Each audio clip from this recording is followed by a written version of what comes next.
오늘 기출문제 분석 정치 첫 번째 시간입니다. 일단 이제 몇 가지 말씀을 좀 드릴 걸 드리고 진도를 나가도록 하죠. 일단 연간 일정에서는 기출문제 분석 반이 되겠고요. 그 다음에 지금 현재 5, 6월 강의에서 제일 중점적으로 봐야 될 거는 출제 경향 분석입니다. 그죠? 그 다음에 이제 문제 분석 연습과 문제 적응을 좀 하셔야 되겠고요. 그 다음에 이제 주요 개념하고 일반화 정리를 이제 마무리 좀 지어야 됩니다. 그렇게 해야만 7, 8월 달에 우리가 충분히 연습을 좀 하죠. 그 다음에 이제 이걸 하기 위해서는 5, 6월 달은 어쨌든 백지 쓰기를 열심히 좀 하셔라. 그래서 중요한 것 중에 내가 알지 못하는 걸 따로 좀 정리를 좀 하시고요. 예, 그걸 집중적으로 파악하는 훈련들을 좀 하시기 바랍니다. 그 다음에 이제 온라인 특강은 뭐 주어진 내용들을 필요한 대로 확인을 좀 하시면 됩니다. 자, 기출문제 출제 경향을 한번 분석을 해봅시다.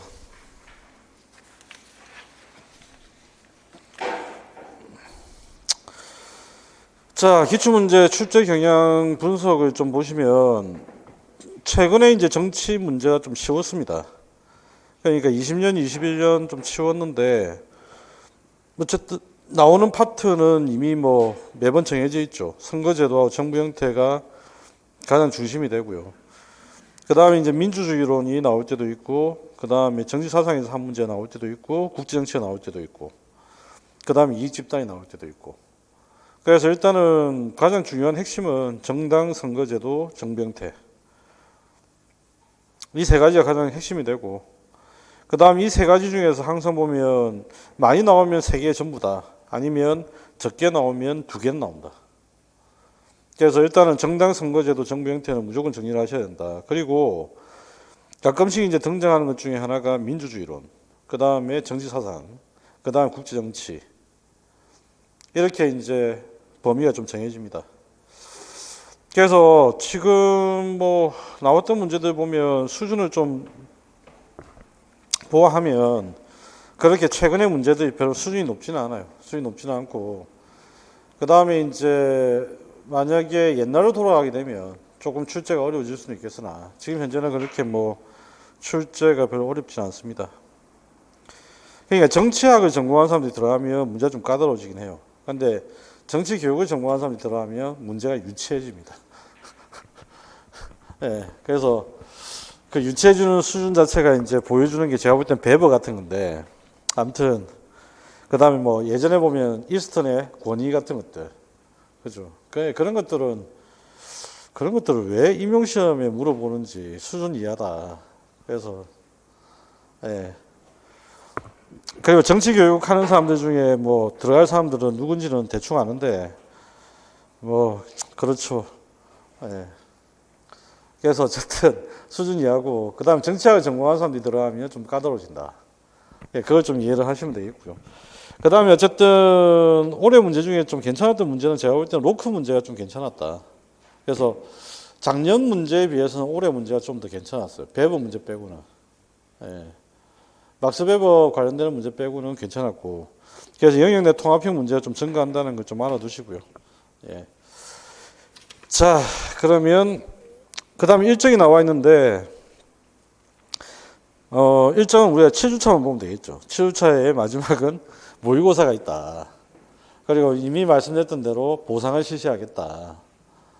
그래서 그거는 이제 1등을 하는 사람이 쏠 건지, 뭐 그거는 이제 나중에 정하도록 하고요. 어쨌든 그렇게 할 거고, 8주차는 자율학습 및 정리해서 임시 방학으로 일단 들어갈 거다. 그래서 일정은 우리가 이제 항상 했던 방식대로 그러니까 확인만 좀 하시면 되겠습니다. 어쨌든 그래서 지금 이제 추가 문항이 좀 나와 있는데, 추가 문항이 빠진 게 좀 있습니다. 그죠? 빠진 게 있는데, 그 빠진 거하고 21년 기출이 들어와 있습니다.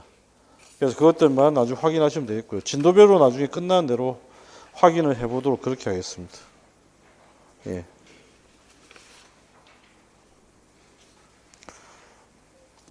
됐죠? 혹시 질문 있으세요? 일정에 대해서 궁금하거나. 없죠? 밥 먹고 나니까 이제 조금 지루해지죠? 예. 쉬는 시간에 음악을 한번 틀어볼까? 자, 시작을 해봅시다, 이제.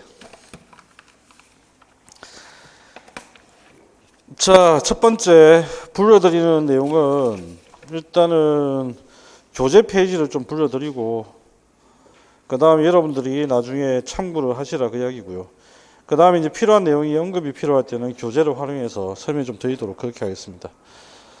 자, 93-21번이죠. 페이지 8페이지에. 자, 93-21 같은 93년도 21번 문항을 이야기합니다. 그리고 교재 페이지로는 페이지 14페이지를 참고하시기 바랍니다. 집단 현상설이 주제입니다. 관계되는 것은 집단 현상설이고요. 그 다음에 정치 체계, 정치 체제라고 하는 것, 이 개념이 이 문항과 관련되는 설명이다. 그 다음에 이제 94-27번 같은 경우는 페이지 15페이지를 확인하시고, 이거는 정치의 본질과 관련된 이야기입니다. 정치의 본질. 그 정치학이라고 하는 과목은 좀 특이합니다. 그 어떤 특이점이 좀 있냐면, 정치학은 여러분들 생각할 때 과학입니까? 과학이 아닙니까? 과학이 아닙니까? 정치학을 하는 사람들은 과학이라고 생각을 하는데 정치학을 하는 사람들의 행태를 보면 과학이 아니에요. 그런데 어쨌든 정치학은 과학적 성격도 있고 그 다음에 사상적 성격, 역사적 성격이 같이 포함되어 있어요. 그걸 여러분들이 잊으시면 안 됩니다. 특징이 그렇기 때문에 그래요. 그래서 이게 이제 정치의 본질이 94-27번 주제인데, 정치의 본질이 주제를 제가 말씀드렸던 가장 결정적인 이유는 과학적 측면은 정치 현상이고요. 그 다음에 정치의 본질 같은 경우에는 정치 사상적 측면이에요. 이건 정치 사상적 관점입니다. 자, 그 다음에 이제 95-33번, 여기에서 핵심 키워드는 정치 체계, 그리고 이스턴이라고 하는 사람, 이스턴이 뭘 제시를 합니까? 정치의 정의를 제시하죠. 이스턴은 뭐죠? 현실주의. 그래서 이 사람에 대한 이야기들을 나중에 우리가 볼 건데 두 사람이 중요합니다. 하나 라스웰이고 하나 이스턴입니다. 거기 나와 있는 벤틀리 같은 사람은 어디서 본죠? 기억이 나세요? 이익 집단에서 봤죠. 이익 집단의 발생론 관점에서 자연 발생설. 그 다음에 이제 96-19번은 정치 체계의 개념이 일단 핵심이고요. 정치 체계에 대해서 이해를 할 필요가 있다. 집단 현상설을 이해를 하려면 정치 체계를 이해를 해야 됩니다. 그 다음에 이제 18-01번, 이거는 페이지 10페이지를 메모하시기 바랍니다. 96-19번 페이지 이야기 했나요? 안 했죠? 95-33번은 페이지 13페이지를 확인하시고 96-19번은 페이지 14페이지를 확인하시기 바랍니다. 그 다음에 18-01번 같은 경우에는 페이지 10페이지를 확인하시면 되겠고요. 그래서 여기서 이제 핵심 내용은 바로 정치의 개념입니다. 그죠? 현실주의. 주제는 정치의 개념, 현실주의. 그 다음에 또 한 가지 핵심 쟁점이 있습니다. 권력과 권위의 차이점. 권력과 권위의 차이점. 권력이 더 큰 개념이에요? 권위가 더 큰 개념이에요? 권력이 더 큰 개념이죠. 예, 그래서 권력 중에서 국민의 동의와 지지를 받은 걸 권위라고 합니다. 자, 이야기를 해봅시다. 자, 정치라고 하는 것은 정치의 가장 이제 그 날 것을 그대로 이야기하자면 정치의 의미의 날 것은 분파입니다. 그죠? 그러면 이제 옛날에 분배를 어떻게 했어요? 이 강의실에서 분배는 어떻게 이루어집니까? 제 카드를 통해서 이루어지죠. 그죠? 그러니까 이제 분배하는 방식은 결국 각 시대라든지 각 제도라든지 그다음 각 영역대로 달라진단 말이에요. 그러면 이제 여기서 나온 대로 분배라고 하는 것은 지금 현재 분배는 어떻게 이루어지는 거예요?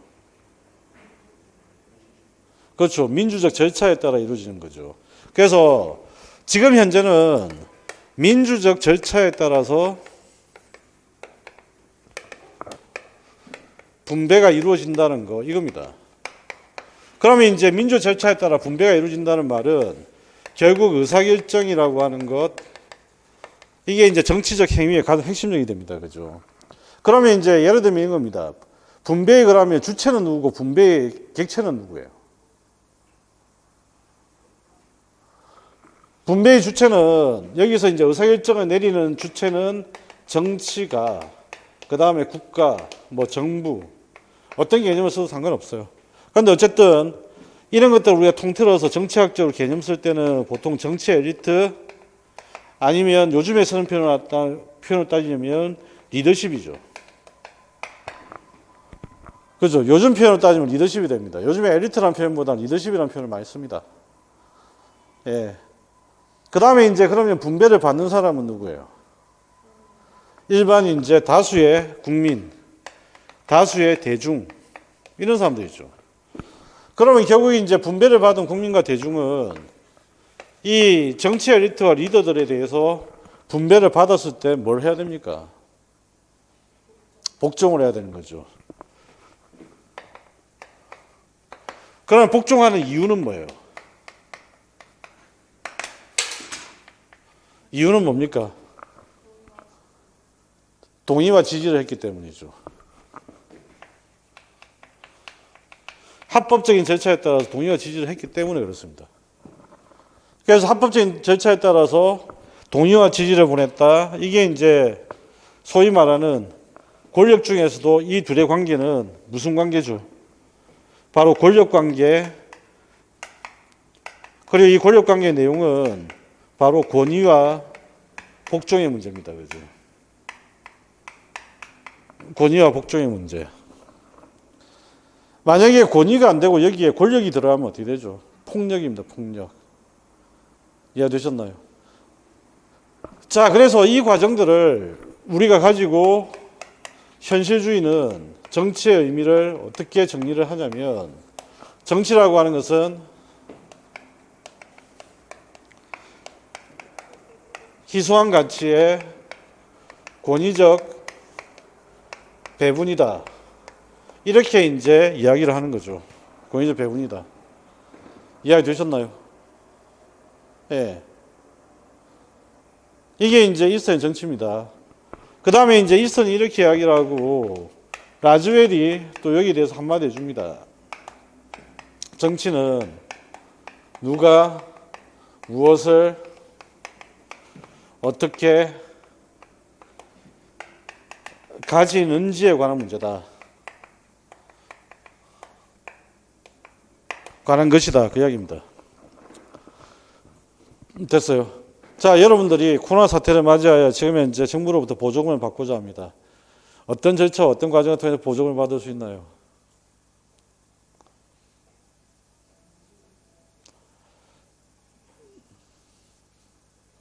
네? 일단은 일반적인 많은 사람들은 국가가 일방적으로 준다고 생각할 때를 많이 하죠. 그러니까 이제 배분 과정을 분석을 하면 이런 이야기입니다. 배분 과정을 분석을 하면 이렇게 이제 분배가 이루어지는 과정, 이게 정치 현상이에요. 그러니까 정치 현상이라고 하는 것은 결국 분배가 이루어지는 과정입니다. 그죠? 그래서 분배가 어떻게 이루어지는지 이 과정들을 한번 본다는 이야기예요. 그죠? 예, 이제 보는데 이거는 이제 과학적 접근입니다. 그죠? 여기에서 이제 첫 번째 이 거론되는 게 뭐예요? 국가연상설입니다. 그래서 국가연상설이라고 하는 건 딴 게 아니고 국가가 법과 제도를 만들어서 분배를 하고 있네. 그 이야기예요. 말 그대로 한다면 법과 제도를 만들어서 분배를 하고 있다. 그 이야기죠. 그러니까 결국 이제 정치라고 하는 것은 법과 제도를 통해서 파악이 된다. 그 이야기입니다. 법과 제도를 통해서. 그러면 이제 이걸 우리가 법학적 개념으로 따지면 뭐예요? 행정처이 행정처분, 법률에 따라 행정처분하는 거, 복지행정하는 거, 그 이야기죠, 지금. 이해되셨나요? 그 다음에 이제 두 번째는 뭐예요?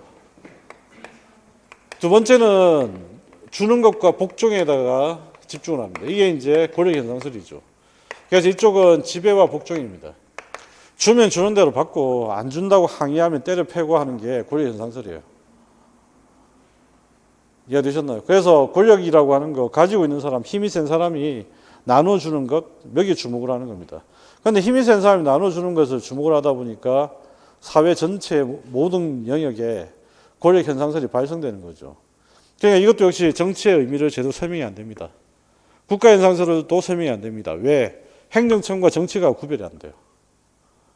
그 다음에 이제 역동적인 어떤 정책 과정이 잘 안 보입니다. 왜? 우리가 이제 코로나 사태를 맞이하여 자영업자들이 소위 말하는 보조금을 받기 위해서 어떻게 하죠? 항의도 하고 시위도 하고 압력도 가하고 하잖아요. 그러니까 국가와 그 다음에 이제 국민들 사이의 상호작용의 모습들이 전혀 안 비쳐요. 이게 문제입니다. 그죠? 그래서 그 다음 나타나는 게 그렇지가 않다. 분배의 과정에 대해서 이 사람들, 누구죠? 국민과 대중, 여기에 이제 하나 더 포함시키면 이익 집단들, 됐나요? 이런 집단들이 끊임없이 압력을 행사하고 요구하고 항의하고 이런 것들을 끊임없이 한다. 이게 이제 집단 현상설입니다. 그래서 이쪽은 결국 분배의 과정에 어디에 주목을 하냐면 정치적 상호작용에 주목을 합니다. 그런데 이 정치적 상호작용은 어디에서 이루어지는 겁니까? 체계에서 이루어지는 겁니다. 체계. 무슨 말인지 아시겠죠? 교수학습의 상호작용. 이것도 뭐죠? 체계적 접근이에요. 그래서 이것도 역시 마찬가지로 정치 체계라고 하는 것을 기준으로 접근한다. 그러면 이제 국가가 아니라 정치 체계 속에서 정치적 상호작용이 어떻게 이루어지는지 한번 살펴봅시다. 그러면 체계라고 하는 것은 소위 말하는 이거죠. 투입, 그 다음에 전환, 그 다음에 산출, 그 다음에 피드백이라고 하는 환류, 이런 과정을 통한 순환작용이 끊임없이 반복되는 곳입니다. 그죠? 그래서 환경으로부터 영향을 받기도 하지만 체계와 주체와의 상호작용이 끊임없이 벌어지는 곳이에요. 이게 정치체계입니다. 그러면 투입에 이제 대표적으로 나타나는 게 아까 어떤 사람들이죠? 국민 대중 이익 집단. 그래서 이 집단들이 자신들의 이익을 끊임없이 주장을 하면 전환해서 누가 입법부는 법을 만들어야 됩니다. 요즘에 코로나 사태 때 무슨 법을 지금 만들려고 하고 있죠? 자영업자들 위해서 손실보상에 관한 법을 지금 만들려고 하는데 손실보상을 소급해서 인정할 것이냐 아니면 소급하지 않을 것이냐를 가지고 지금 여당과 야당이 싸우고 있습니다. 그죠? 그 다음에 두 번째는 뭐죠? 행정부. 행정부는 뭘 가지고 이야기합니까? 정책이죠. 그 다음 사법부는 뭐 가지고 결정을 해주죠? 판결을 가지고 결정해 줍니다. 예를 들면 한번 보세요. 그 위안부 할머니들 같은 경우에 국가에 대한 손해배상, 일본에 대한 손해배상 청구할 수 있느냐 없느냐 이 문제도 뭐죠? 일종의 분배입니다. 그죠? 그러면 그 분배에 대한 부분들을 확정을 해줄 때 판결의 영향을 받잖아요. 이해되시죠? 그래서 이런 것들이 나오게 되면 이제 이것들이 바로 산출이 됩니다. 그죠? 그래서 얘네들이 전환을 해서 열심히 일을 해서 법을 만들고 정책을 만들고 판결을 내리면 여기에 대해서 피드백을 합니다. 피드백을 하는 이 작용이 바로 뭐예요? 여론, 선거 이런 것들입니다. 그죠? 평가를 내려주는 거죠. 그러면 이제 선거 관련된 투표 중에서 대표적인 투표가 어떤 투표예요? 피드백하는 투표가 회고적 투표죠.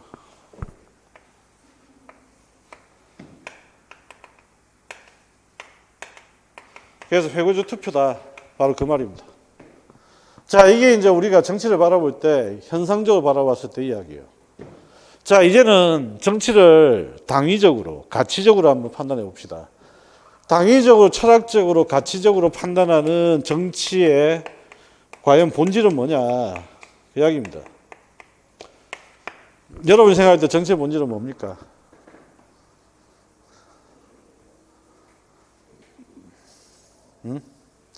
잘 먹고 잘 살기 위해서.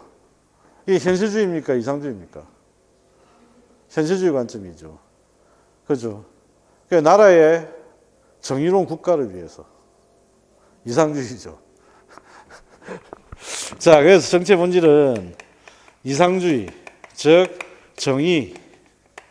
주로 보면 여기서 이제 강조하는 것은 정의라든지 평화라든지 어떤 가치를 주장하게 됩니다. 그죠? 가치를. 정신적 가치를 주장하게 됩니다. 강조를 하게 되고. 현실주의는 철학적으로 이제 어떤 관점이 있는 거죠? 이거는 소유의 문제입니다. 가지느냐, 못 가지느냐. 그래서 가지기 위한, 무언가를 가지기 위한 투쟁의 과정. 이걸 정치로 본다는 거예요. 무슨 말인지 아시겠죠? 그래서 정치를 투쟁으로 본다. 이 말은 국가가 뭘 준다고 했을 때 사람들이 막 벼락같이 막 달려 들어가는 거예요. 그래서 나부터 줘. 이게 뭐죠? 투쟁의 과정이죠. 나부터 줘. 근데 이쪽은 이상주의는 그게 아니죠. 정치를 왜 하냐면 우리가 좀 더 잘 살기 위해서. 질서를 좀 잡기 위해서. 미는 게 이제 이상주의 관점이에요.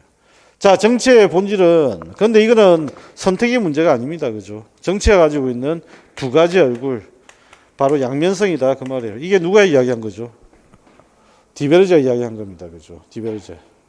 자, 그러면 기출문제 보고 정리를 합시다. 혹시 정치의 개념에 대해서 질문이 있나요? 없죠?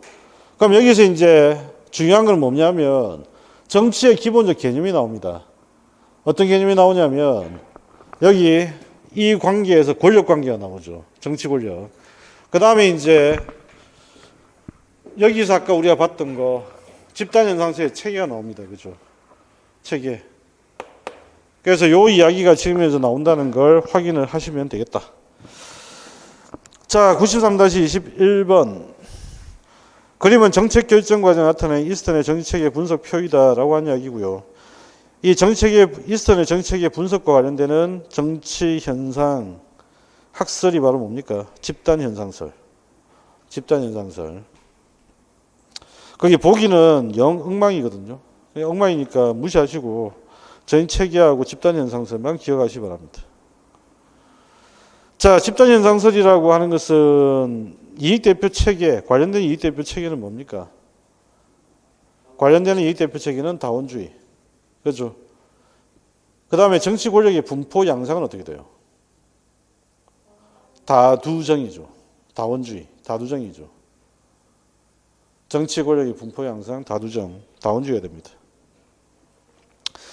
자, 94-27번. 야누스 신의 상이야말로 정치 심오한 현실을 나타낸 거다. 성과학의 양면이 있다 주장한 사람. 바로 디베르제. 여기서 핵심은 정치의 본질. 그래서 정치는 이상주의와 현실주의의 얼굴을 다 가지고 있다. 그 이야기입니다. 자, 그 다음 페이지 95-33번. 1950년대에 이르기까지 국가는 서구 정치학의 중심 개념이었다. 그 이야기고요. 그런데 국가는 사회과학의 개념으로서 상당히 치명적 약점을 가지고 있다. 그건 뭐냐면 정확한 정의를 내리기 어렵다는 건데 사회과학 개념으로 상당히 치명적인 약점은 뭐냐면 이게 경험적으로 증명하기가 어렵다는 거죠. 경험적으로 증명하기 어렵다. 그래서 이러한 국가 개념에 대신하여 정치체계 개념을 제시한 학자가 있다. 그래서 정치체계는 관찰 가능한 대상입니다. 그죠? 관찰 가능한 대상. 이게 바로 이스턴이다. 자, 그래서 정치체계와 관련되는 개념에는 일단 집단현상설, 정치의 개념은 그 다음에 권력의 분포 양상은 다두정, 그 다음에 이익대표체계, 이거는 다원주의. 자, 그 다음에 이제 96-19번 또 역시 정치체계입니다. 자, 1번에 보시면 가해에 해당하는 거 돼 있는데 가해에 해당하는 것이 뭐죠?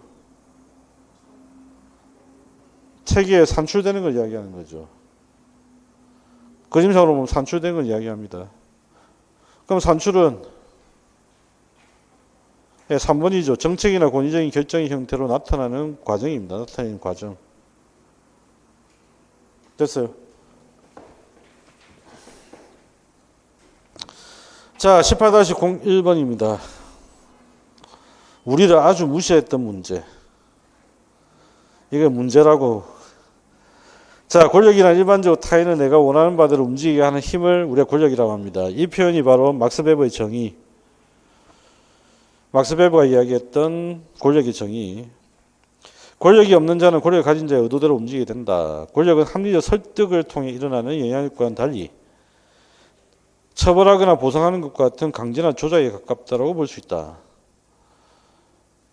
예. 괄호 안에 공통적으로 들어갈 이야기는 뭐죠? 권위죠. 어떤 강요나 조작의 형태라기보다는 복종에 대한 승인된 의무의 기초를 두고 왔기 때문에. 그럼 복종에 대한 승인은 막스 베버에 따르면 어떻게 이루어집니까? 관습적으로, 또 카리스마에 대해서, 또 합법적으로 세 가지 방식이 있죠. 다시 관습적으로, 카리스마를 보고 합법적으로. 자, 정당성 혹은 적법성 속에서 행해지는 권력이라 할 수 있다. 그래서 바로 이게 정당성 나오잖아요. 그죠? 막스 베버와 연결된 이야기입니다. 이스터는 현대민주주의 원칙과 권력의 속성을 고려하여 정치를 사회적 가치의 권위적 배분이라고 정의했다. 이스턴의 정치의 정의. 됐나요? 근데 거기 세 번째 줄의 내용은 사실은 좀 제시문이 저자의 자의성이 좀 가깝습니다. 그죠? 권력은 어떻게 하죠? 권력은 어떻게 합니까? 설득과 강제라는 수단을 동원하죠. 설득을 할 때 어떤 수단을 쓰죠? 상징 조작을 씁니다. 자, 봅시다. 나중에 우리 할 거긴 할 건데 정치 권력은 이 권력을 유지하고 지속적으로 가져가기 위해서 어떻게 한다고요? 설득과 강제적인 방법을 씁니다. 그죠? 이 설득이라고 하는 방법 중에 가장 대표적인 방법이 메리엄 옹께서 이야기했던 게 뭐였습니까? 메리엄 옹이 이야기했던 게 상징 조작. 이걸 이야기를 했죠. 됐나요? 이 상징 조작은 두 가지 방식이 있다고 했습니다. 그죠? 뭐죠? 감정에 호소하는 방식이 있고 이성을 통한 설득적 방식이 있다. 감정에 호소하는 방식이 뭐예요? 예, 이게 미란다고, 이게 뭐죠? 크레덴다입니다. 예. 그래서 이걸 우리가 이제 알고 있는 상황에서는 이 제시문이 참으로 자의적이다. 그래서 권력은 합리적 설득을 통해 일어나는 영향력과는 달리 처벌하거나 보상하는 것 같은 강제나 조직에 가깝다고 할 수 있다는 이야기인데, 이건 저자가 권력의 개념을 아주 협소하게 보고 있는 거예요. 그러니까 영향력도 권력에 포함되는 겁니다. 그렇기 때문에 우리가 이제 1차원적 권력, 2차원적 권력, 3차원적 권력 이야기를 하잖아요. 3차원적 권력은 사실 뭐에 가까워요? 영향력에 가깝죠. 예, 그러니까 정치 권력을 어디까지 볼 것이냐라고 하는 관점인데 저자는 굉장히 협소하게 보고 있다. 이 말은 공부를 안 했다. 자, 그 이야기고요. 페이지 11페이지, 12페이지 됐고 이제 정의사상으로 넘어가면 됩니다. 질문.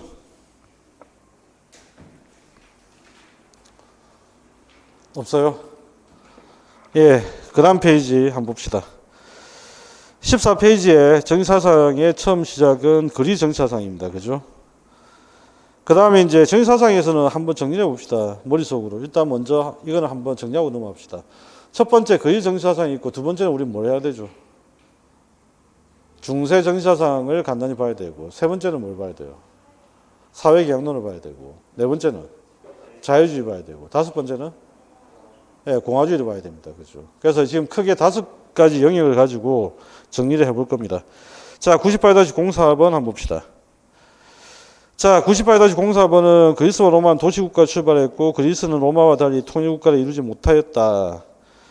그리스의 대표적 포리스인 아테네에서 민주정치가 발달했지만 스파르타에서는 소수 지민의 지배체제가 형성되었다 돼 있는데 4-1번은 별로 중요 안 합니다. 이거는 인문지리니까 넘어갑시다. 4-2번이 이제 우리가 알아둬야 될 이야기인데 아테네 민주정치의 특징 돼 있잖아요. 그죠? 예, 이거는 반드시 알아두셔야 됩니다. 시험에 계속 반복 출제가 되고 있는 주제다. 자, 참고할 페이지는 144페이지입니다. 자, 그 다음 페이지 넘어가시면 08-08번 문제입니다. 참고할 페이지는 교재 페이지는 페이지 22부터 23까지입니다. 페이지 22부터 23까지. 자, 여기에서 이제 기본적으로 핵심적인 주제는 뭐냐면 아테네 민주주의의 한계점입니다. 그죠? 아테네 민주주의의 한계와 극복 방안입니다. 아테네 민주주의의 한계와 극복 방안. 자, 이게 08-08번의 주제다. 그 다음에 09-18번 같은 경우에는, 예? 페이지 이야기 안 했어요. 22부터 23. 딴 거 생각하고 있었구나. 자, 09-18번 한번 봅시다. 쉬는 시간 진짜 음악을 틀어야 되겠네. 09-18번에 보면 페이지는 144. 주제는 아테네 민주주의의 특징. 주제는 아테네 민주주의의 특징입니다. 그 다음에 중세 정치 사상은 따로 없습니다. 토마스 아퀴나스 정도 알아두시면 되고요. 그 다음에 마키아벨리가 있고, 그 다음에 토마스 모라는 사람이 있는데 우리 시험에는 안 나온다. 됐죠? 토마스 아퀴나스만 자연법 사상가 알아두면 되고요. 그 다음에 이제 사회계약론으로 넘어갑니다. 사회계약론에 넘어가게 되면 92-30번 같은 경우에는 페이지 42. 사회 신탁 사상과 관계가 깊은 의무를 물어봤습니다. 그죠? 사회 신탁. 예. 근데 이거는 뭐 보기들이 영 형편이 없기 때문에 일단은 좀 그렇고요. 어쨌든 사회 신탁 사상, 사회 계약론을 물어보는 겁니다. 사회 계약론. 그 다음에 이제 94-28번은 관계되는 페이지는 페이지 52입니다. 50인데 이 문제는 사실은 정치학 문제가 아니고 이거는 오히려 헌법 문제로 봐야 됩니다. 헌법 문제로. 왜 그러냐면 저항권의 주체가 될 수 있느냐 없느냐 그 이야기인데 저항권의 주체는 누구죠? 국민입니다. 국민. 그죠? 저항권은 권리입니다. 그죠? 국가기관이 권리를 가질 수 있습니까? 없습니다. 그러니까 권리는 국민만이 가지는 거다. 그 다음에 95-34번은 별로 필요가 없는 문제이긴 한데 어쨌든 뭐 정리를 한번 해봅시다. 페이지는 참고 관계되는 페이지는 37페이지. 사회계약론 성립에 관한 문제입니다. 주제는 사회계약론 성립에 관한 문제. 사회계약론 성립에 관한 문제. 그 다음에 96-17번은 페이지 37페이지가 되어 있고요. 페이지 37페이지. 자, 여기에 이제 영향 미치는 것은 사회계약론의 영향입니다. 그죠? 사회계약론의 영향. 사회계약론이 어디에 영향을 미칩니까? 시민혁명에 영향을 미치죠. 그리고 이제 프랑스 고리장전, 프랑스 헌법, 그 다음 영국, 그 다음 미국 독립혁명, 여기에 영향을 미쳐서 결국 그 헌법의 주요 내용으로 들어가야 된다. 뭐 그 이야기입니다. 그죠? 그 다음에 이제 99-07번 문제. 여기는 페이지 40페이지고요. 여기에 핵심 문제의 주제는 뭐냐면 실정법주의자 홉스. 실정법주의자 홉스 이야기입니다.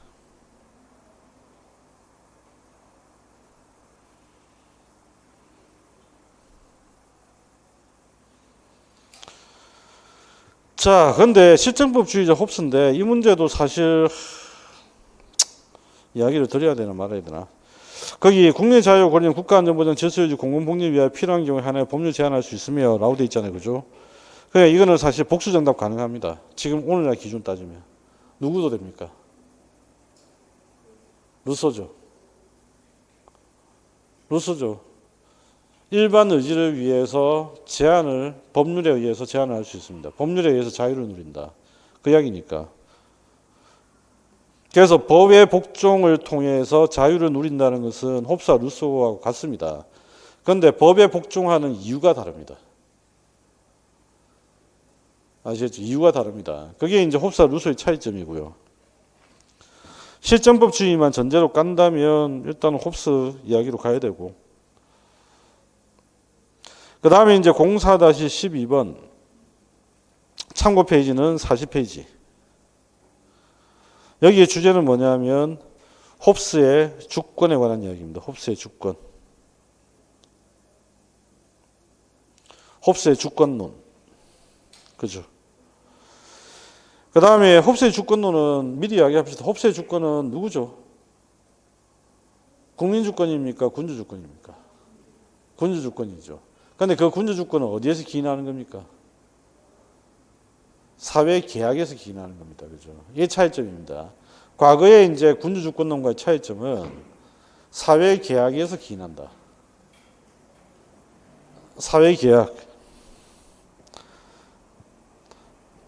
그 다음에 11-13번 참고 페이지는 45페이지부터 46페이지까지.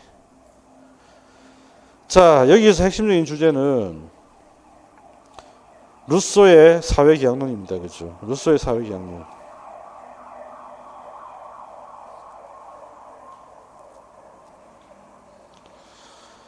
그 다음에 13-12번 페이지 40페이지입니다. 그죠? 페이지 40페이지. 그 다음 여기에서 핵심은 홉스의 사회계약론입니다. 홉스의 사회계약론. 주요 내용들을 찾는다. 그 이야기고요.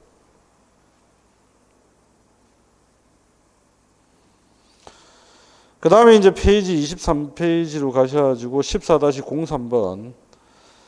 자, 03번은 갑인데 갑은 홉스를 이야기하는 거고 을은 로크를 이야기합니다. 홉스에 대한 이야기는 페이지 40. 그 다음에 을 로크와 관련된 이야기는 페이지 42입니다. 됐죠? 그래서 지금 현재 홉스와 로크의 자연권에 관한 이야기입니다. 홉스와 로크의 자연권. 이게 주제입니다. 홉스와 로크의 자연권. 루소의 자연권은 왜 없냐? 왜 없을까요? 루소의 자연권은 시험에 내기 어렵다. 왜냐하면 이게 명확하게 뭔지가 잘 안 드러나요. 그냥 자연적 자유인데, 자연적 자유는 이야기했잖아요.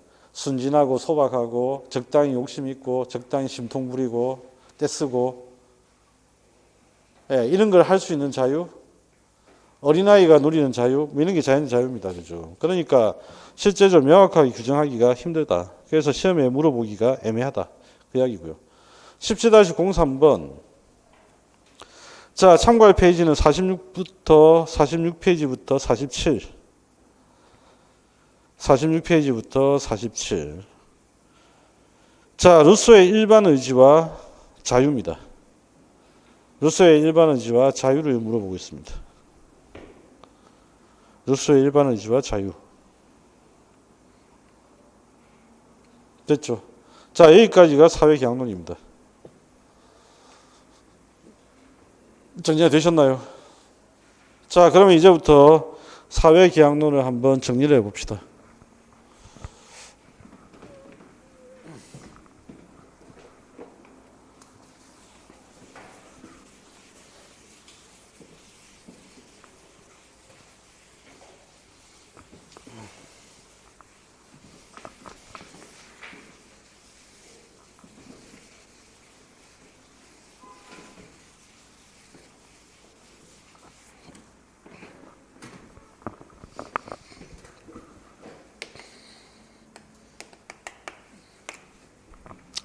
자, 홉스 같은 사람은 일단 인간을 어떻게 바라봤습니까?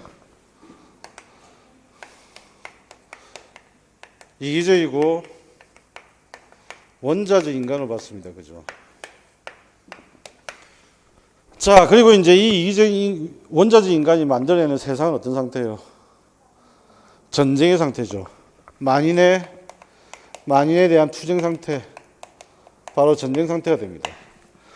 그럼 이 전쟁 상태에서 우리가 생각해 볼 수 있는 자연권은 어떻게 돼요? 전쟁 상태에서 우리가 생각해 볼 수 있는 자연권은 뭐라고요? 자기 보존. 그래서 자기 보존권을 가지고 열심히 이제 치고받고 싸웁니다. 밤에 잠도 안 자고 이제 밖을 지키고. 자, 이렇게 되니까 사람이 못 살겠죠. 그러니까 이제 자연법이 만들어지겠죠. 어떤 자연법이 만들어지겠습니까? 그렇죠. 평화를 추구하자. 제1자연법. 평화 추구가 만들어집니다. 그런데 이 평화 추구라고 하는 자연법만 가지고는 뭔가 문제 해결이 안 됩니다. 그죠? 왜? 말로만 되잖아요. 말로만. 그러니까 말보다는 뭔가 좀 더 확실한 뭔가 필요합니다. 그래서 이제 말 말고 평화 추구 다음에 어떤 자연법이 만들어지죠? 그렇죠. 자기의 보존권을 포기하는 거죠. 그래서 그 다음에는 포기하자. 그 다음에 이제 포기를 통해서 그 다음 뭐 하는 거예요? 확실하게 보장을 하기 위해서 바로 사회 계약을 체결하는 겁니다. 이때 사회 계약이 바로 뭡니까? 맹약이죠, 맹약. 그래서 모든 것을 넘기는 맹약을 체결하게 됩니다. 그래서 이 맹약을 통해서 모든 걸 넘긴다. 한 사람에게 넘긴다. 그래서 자기가 가지고 있는 자연권을 한 사람에게 모두 넘기는데 그 한 사람이 바로 누구예요? 바로 국가입니다. 그 당시에 국가를 상징하는 인물은 누구죠? 군주입니다. 그죠? 군주. 바로 리바이어던. 그래서 여기서 이제 뭐가 나오냐면 군주 주권론이라고 하는 게 나옵니다. 근데 앞에서 이야기했던 군주 주권론하고 여기서 군주 주권론은 많이 다르다. 왜 그러냐면 이거는 사회 계약을 통해서 이루어진다. 그래서 이걸 통해서 이제 어떤 관계가 성립되냐면 계약의 주 내용은 뭐예요? 바로 지배와 복종입니다. 그죠? 그래서 이 관계가 만들어진다. 그 이야기입니다. 그런데 복종의 대가로 리바이든이 해야 될 일은 뭡니까? 그렇죠. 보호를 해주는 겁니다. 그죠? 보호를 해줘야 되는데 얘가 보호를 해줄지 안 해줄지에 대한 확신이 있어요, 없어요? 확신이 잘 안 되죠. 확신이 안 되니까 홉스의 생각을 좀 더 발전시켜 나갑니다. 이걸 발전시켜서 주장했던 게 바로 로크가 됩니다. 그죠? 되셨나요? 로크가 바라봤던 인간은 어떤 인간이에요? 뭐 별 생각이 없습니다. 이거는 인간이 어떤 모습이 될지는 알 수는 없는 상태. 이거 우리가 이제 백지 상태라고 보통 이야기를 하죠. 그런데 어쨌든 이 상태에서 로크 같은 경우에는 인간에 대한 평가보다는 자연 상태부터 먼저 이야기를 한다 보시면 돼요. 자연 상태 어떻게 되죠? 그냥 적당하게 이성이 있는 인간, 이기심이 있는 인간. 그래서 이거는 뭐죠? 자연 상태는 어떤 상태예요? 어떤 게 유리한지, 어떤 게 좋은지를 아는 상태. 그러니까 싸우는 상태가 좋은 거예요? 아니면 평화로운 상태가 좋은 거예요? 그렇죠. 평화로운 상태. 그래서 이쪽은 자유롭고 평등하고 평화로운 상태가 지속이 됩니다. 이게 이제 자연 상태로 가정을 합니다. 그런데 이 자연 상태에서는 그럼 이런 자연 상태에서 누리는 자유는 뭐예요? 자연권은 뭐죠? 소유권이죠. 자기가 지금 현재 누릴 수 있는 생명과 신체와 자유를 소유할 수 있는 힘. 이게 이제 누구에게나 주어져 있다. 그 이야기입니다. 누구에게나 주어져 있다. 됐죠? 누구에게나 주어져 있다. 자, 그런데 문제는 이 상태는 계속 지속될 수 있습니까? 아니면 이 상태는 굉장히 위험한 상태입니까? 예. 그래서 이 상태는 바로 불안한 상태입니다.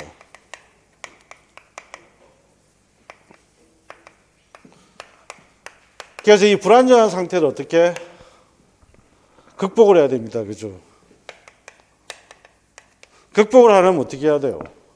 소유를 침해하는 놈들을 때려잡고, 때로는 이놈들한테 벌도 좀 주고, 그 다음에 소유를 보장해주기 위해서 잠도 안 자고 지켜주는 대신 일을 해주는 놈이 필요합니다.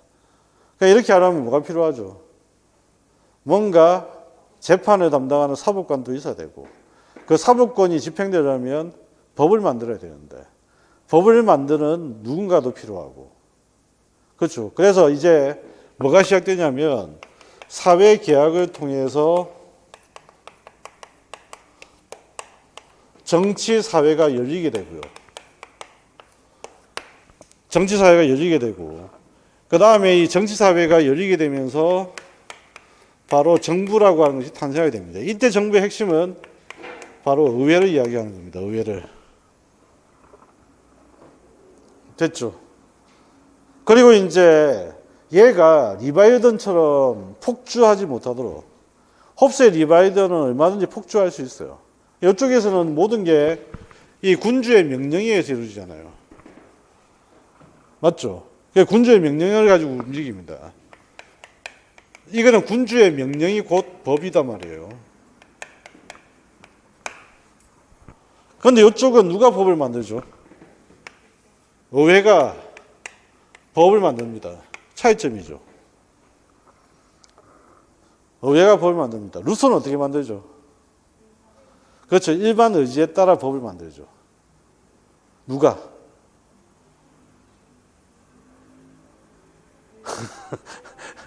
일반 의지에 따라 누가 법을 만들어요?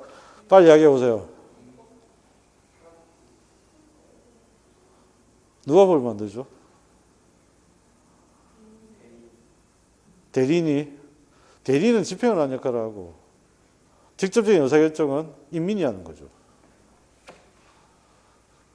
그죠? 인민이 하는 거죠. 개념적으로 보면 그렇습니다. 그래서 직접 민주주의잖아.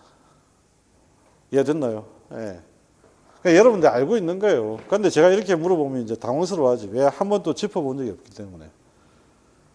그래서 이건 한 번쯤은 짚어볼 필요가 있다. 그래서 정부가 이제 만들어지고 의회가 법이 만들어집니다. 대신에 얘를 탄핵할 수 있는 권리가 인정됩니다. 왜냐하면 얘가 폭주하지 못하도록 해야 되니까. 얘를 탄핵할 수 있는 권리가 바로 뭐죠? 예, 이게 바로 저항권입니다. 저항권. 근데 여기서 이제 한 가지 안 한 게 있습니다. 그죠? 안 한 게 뭐가 있냐면 자연법을 안 했어요. 자연법. 그러니까 소유권은 이건 자연권이고, 불안전 상태, 요 상태에서 로크가 이야기했던 자연법은 뭐죠? 첫 번째, 누구나 평등하게 소유를 할 수 있고, 그죠? 누구나 평등하게 소유를 할 수 있고, 그 다음에 침해되었을 때는, 침해를 받았을 때는 거기에 따라서 뭐? 벌을 줄 수 있다.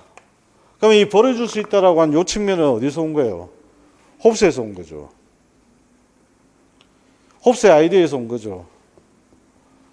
벌을 줄 수 있다. 그런데 내가 벌을 주려고 때리려고 이제 갔는데 내보다 체격이 한 2배는 더 크네.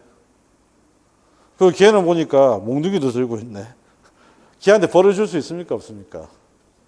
없죠. 없으니까 누가 필요해요? 내 대신 벌을 주려면 필요해. 그게 바로 뭐죠? 사법권입니다. 사법권. 이해가 되셨습니까? 자, 여기에서 이제 보시면 아시겠지만 홉스와 로크는 전부 다 결국 자연권 보장이 목적이에요. 사회개혁의 목적은. 이해되셨나요? 자연권 보장이 목적입니다. 자, 그 다음에 이제 개념을 하나 좀 정리를 합시다. 우리가 이제 국가론에서 거의 문제가 안 나왔다가 사회계약론을 가지고 문제를 만들었는데 우리가 이 지금 현재 로크의 국가를 뭐라 불렀죠? 홉스의 국가를 뭐라 불렀죠? 맥락 이것 때문에 이 국가는 어떤 국가입니까? 어떤 국가의 성격을 가지게 됩니까? 절대적 국가입니다. 그죠? 그 다음에 여기서 지금 이제 탄핵을 받을 수 있는 국가, 언제 탄핵을 받아요? 언제 탄핵을 받죠? 일반 의지에 반한다고? 로크인데. 그렇죠. 소유권을 보장해주지 않을 때. 소유권을 보장해준다라고 한 조건을 걸고 하는 거잖아요. 그죠? 그러니까 이거는 지금 탄핵받을 때 소유권을 보장해주지 않을 때. 그래서 제한을 받는다. 권력의 제한을 받는다. 이게 제한 정부죠. 제한 국가입니다. 그죠? 됐습니까? 제한 국가입니다.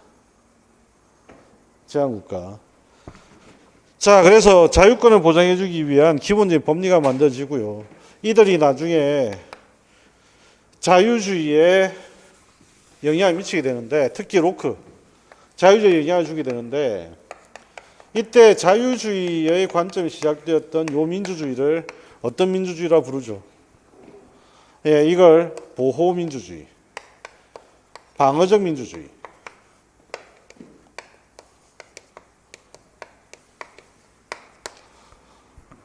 자, 이렇게 이제 부르게 됩니다.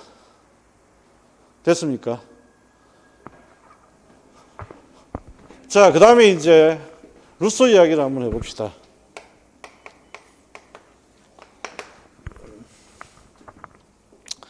루소는 어쨌든 어떤 인간을 이야기하는 거죠? 루소는 인간은 자연적 자유를 누리는 상태, 이때 인간이에요. 그런데 이때 인간은 어떤 인간이에요?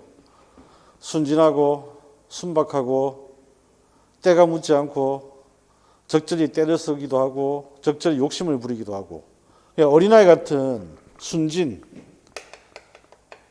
무구 이런 곳에서 자유롭게 자유를 누리고 있습니다. 이 자유를 누린다는 이야기는 무슨 말이에요? 갑질을 당하지 아니한다는 이야기입니다. 자연적 상태에서는 아무도 갑질을 당하지 않아요. 무슨 말인지 아시겠죠? 강제가 없다는 이야기입니다.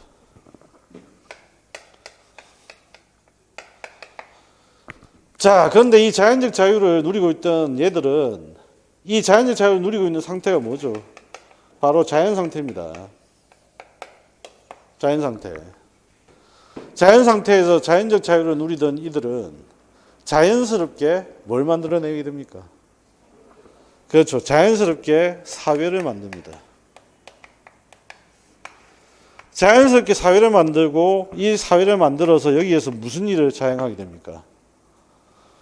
사회 불평등을 야기합니다. 그렇죠. 왜 불평등이 발생을 해요? 그렇죠. 많이 가진 놈과 많이 가지지 못한 놈들. 결국은 사회적 불평등. 이게 발생을 한다는 이야기예요. 그럼 사회적 불평등이 발생을 하는 순간 자연적 자유는 어떻게 되죠?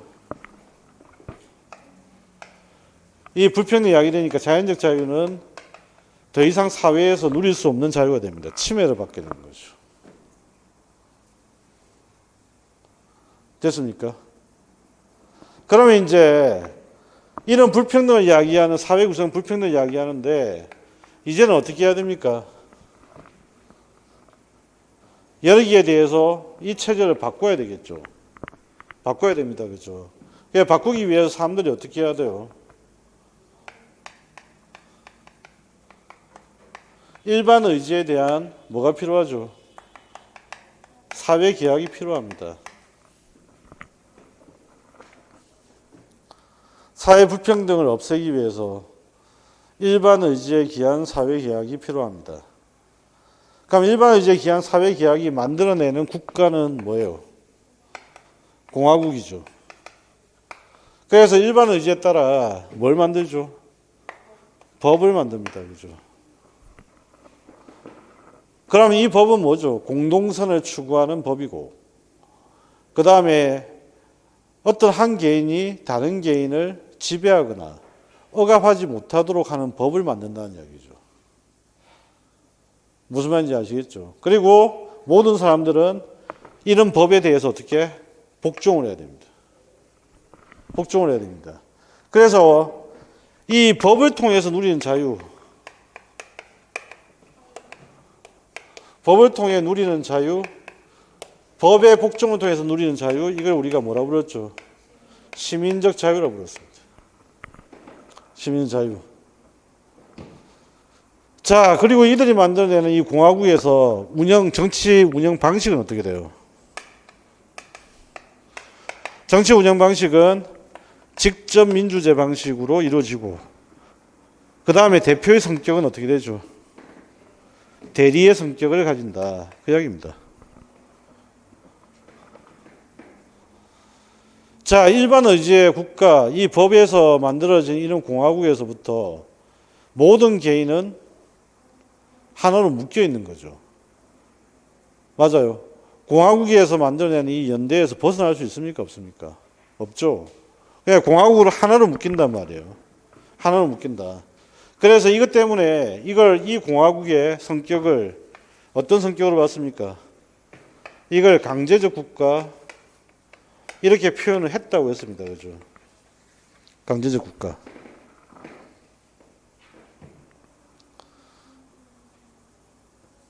기억이 나시나요? 일반 의지에 복종을 해야 되고 일반 의지를 통해서 하나로 묶여져 있다. 모든 것들이 일반 의지에 의해서 강제된다. 이게 이제 기본적으로 바로 루소가 이야기했던 그 이야기입니다. 그럼 보세요. 여기 지금 현재 불평등을 이야기한 것은 결국 뭐 때문에? 야기한 원인은 사유재산제입니다. 그럼 이 사유재산제는 결국 누구를 이야기하는 거예요? 로크가 이야기했던, 그죠? 로크가 이야기했던 거. 로크의 자연권 비판입니다. 그죠? 됐어요. 그 다음에 이제 요 측면은 누구를 비판하는 거예요? 그렇죠. 맹약을 맺는다? 말도 안 된다는 이야기예요. 왜 다 주냐? 그 말이고. 그 다음 로크가 이야기했던 것도 마찬가지입니다. 누가 대신해서 내 지금 현재 이 문제를 해결해 준다고? 그럴 수가 없다. 그래서 이 지금 현재 이 부분을 주장했던 가장 결정적인 이유는 바로 위임에 대한 부분,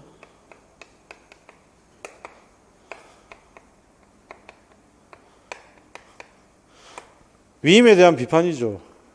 유명한 표현이 바로 뭡니까? 누구도 나를 대표할 수 없다. 이건 뭐 우리가 지금 살고 있는 형태를 봐도 알 수 있죠. 국회의원이 여러분들 대표해 줍니까? 대표해 준다는 느낌이 하나도 안 들잖아요. 조금만 들면 좋은데 하나도 안 듭니다. 그죠? 자, 여기까지 사회계약론 핵심적인 내용. 질문.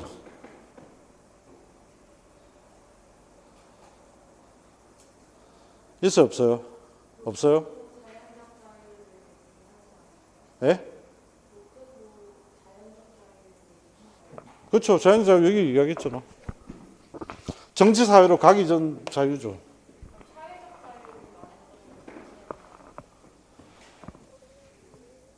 네.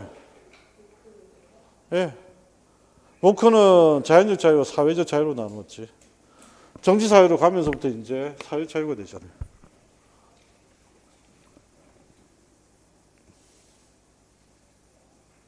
또 일단은 로크 같은 경우에는 어떻게 나눕니까? 사회계약 이후에 누리는 이 자유를 사회적 자유라 이야기했습니다. 그죠? 이제는 보호를 받을 수 있는 상태고, 이쪽은 뭐죠? 자연적 자유의 상태입니다. 됐죠? 그 다음에 루소를 기준으로 이제 자유를 한번 살펴보면, 이쪽에서 지금 현재 저희 자연적 자유가 있고, 여기 공화국이 만들어지고 일반 이제 법이 만들어지면 이제 시민적 자유를 가지게 됩니다. 그죠? 그 다음에 이 시민적 자유를 벗어나서 공화국의 정신에 따라서 도덕성을 가지게 되는 자유. 그래서 이 도덕적인 행동이 몸에 내재화되어 있는 상태의 자유. 그게 바로 뭡니까? 이게 도덕적 자유. 바로 그 이야기죠. 도덕적 자유.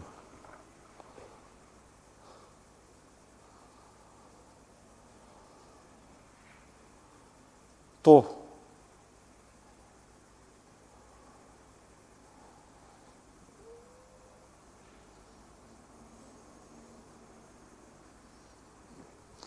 그러니까 이렇게 생각하시면 돼요. 시민적 자유가 조금 추상적이고 도덕적 자유가 추상적이 이해가 안 되면 어떻게 이해를 하면 되냐면, 시민적 자유는 갚지를 못하는 갑을 규제를 통해서 지배를 받지 않은 자유를 보장해 준다는 이야기예요.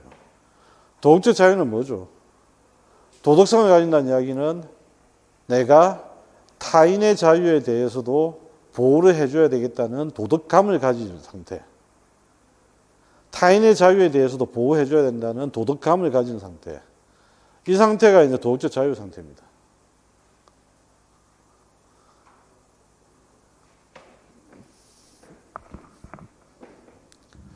질문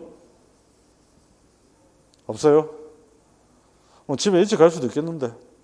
이 사람들이. 자, 여기까지 합시다. 그러면 잠시 쉬었다가 하죠.